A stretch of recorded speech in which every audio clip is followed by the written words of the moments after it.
Thanks to 18 months of conversations and dialogues, bringing thousands of people around the world together, something major began yesterday.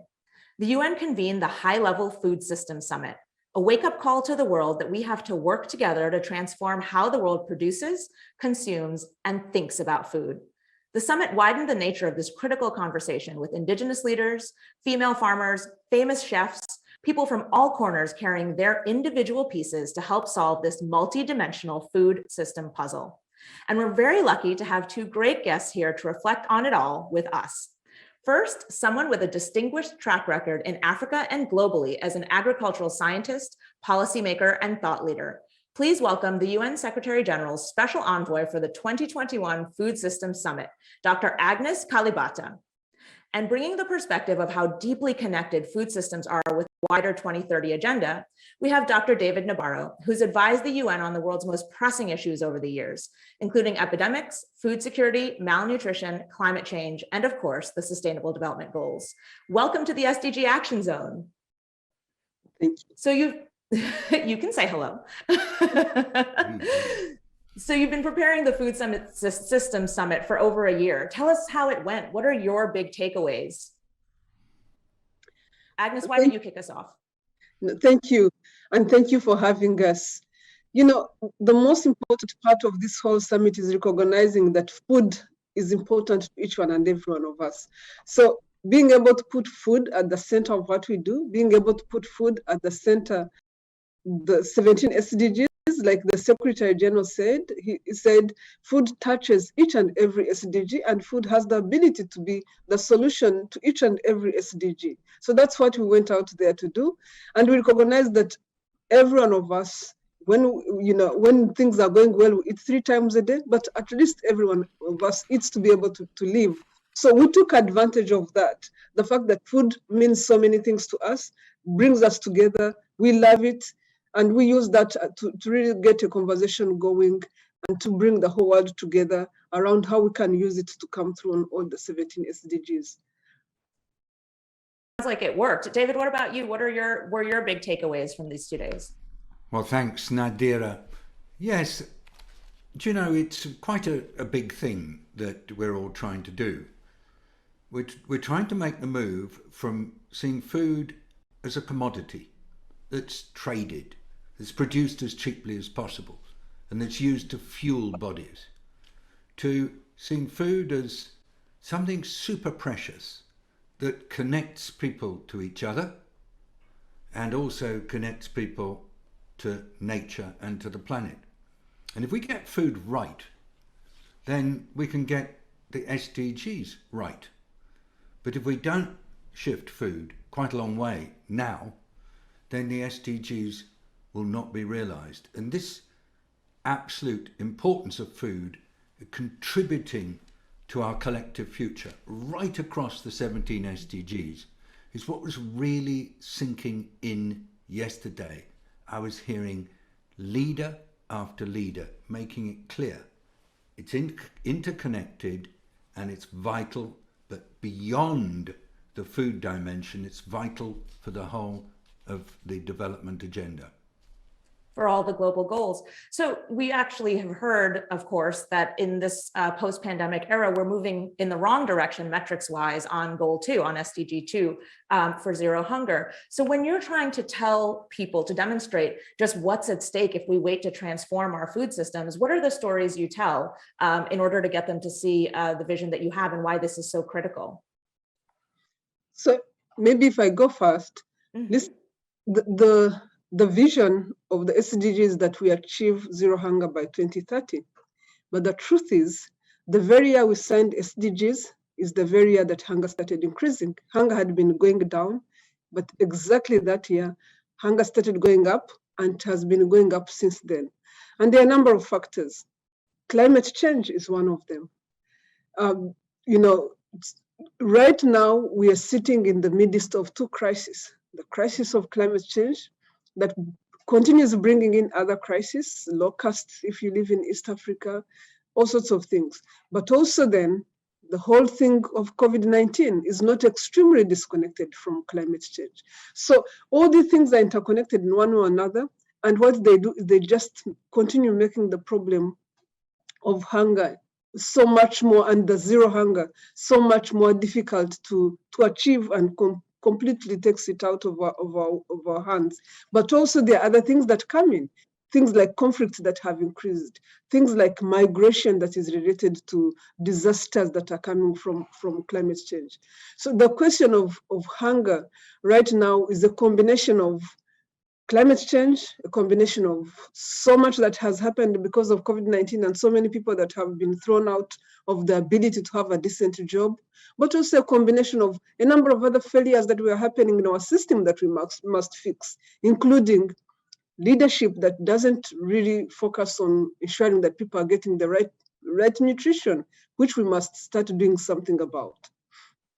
So that communication piece is huge. David, what about you? Are there stories that you tell that you find particularly evocative in getting people into the mindset? Yeah, I think so. But let me try and turn it around a bit, because actually what Agnes just described is really being at the centre, as far as I see it, of all the preparatory work, is the connection between all the different areas that impinge on food systems. So my role in working with Agnes was, and still is, to link very directly with national governments and then organisations and individuals within countries who want to get stuck into these issues.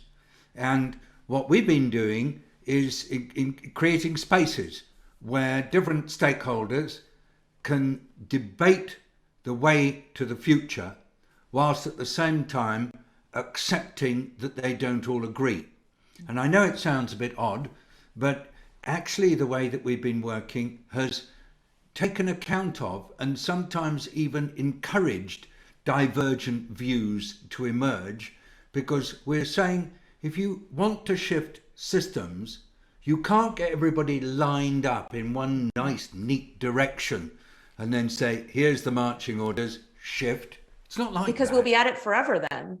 No, well, but that's the point, that you're looking for is a route through which you can help groups of people to contemplate moving, even though they're not aligned. And that's why we use dialogues. It's not perfect. Sometimes it works, sometimes it doesn't. But what we saw yesterday, Nadira, was that the dialogues process that's been going on in 148 countries has actually made it possible for different groups to be able to be straight with their leaders on these key things. Conflict is a constant threat to food systems.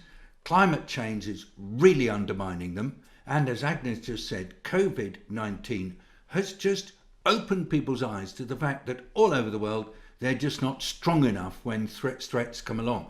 So I haven't really actually had to say it, because they've been saying it to us all last night, all this morning. They're saying COVID, conflict, crisis are helping us see that our food systems have got to shift, and they are shifting.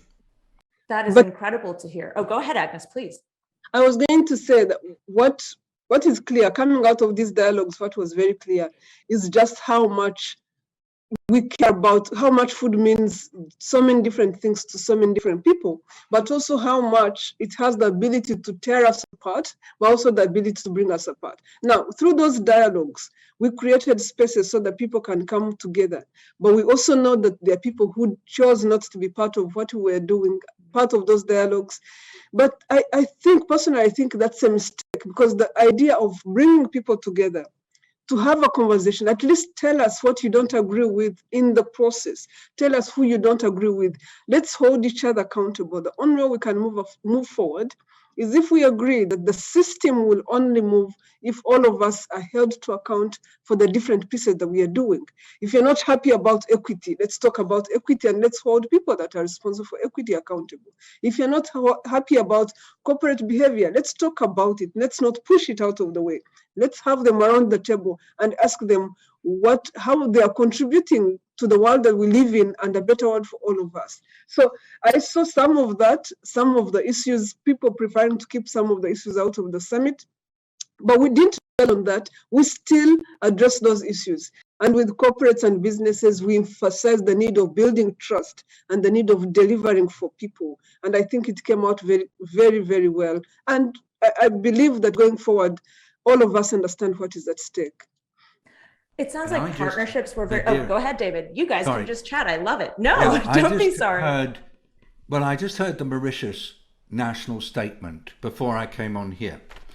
And I heard this incredible minister who I've been working with a bit on the dialogues. He just said one thing that I shall always remember. He said, through the dialogues, we've started to get much more deeply into the tough issues that often we leave aside because they're too difficult. And I thought, yeah, that's what's happening.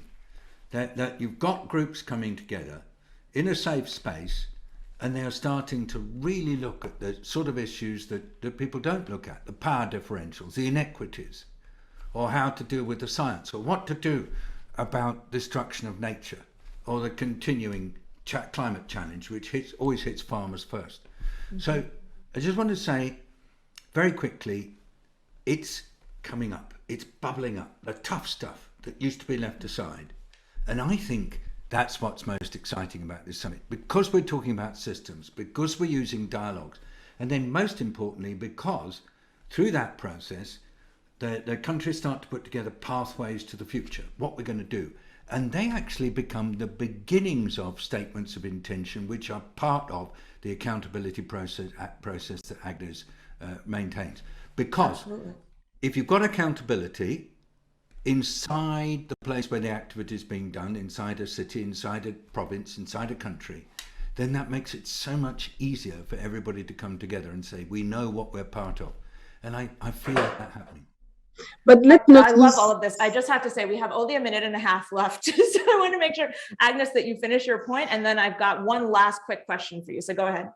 I was going to say, let's not lose sight of the big picture here. The big picture is we have 148 countries dialoguing with clear pathways on how to come through on food systems. It's the first time ever. We had millions of people engaged, thousands of people engaged on food systems. We have gathered 2,500 game-changing ideas that can be deployed on any priority that a country is putting forward, any challenge that is out there.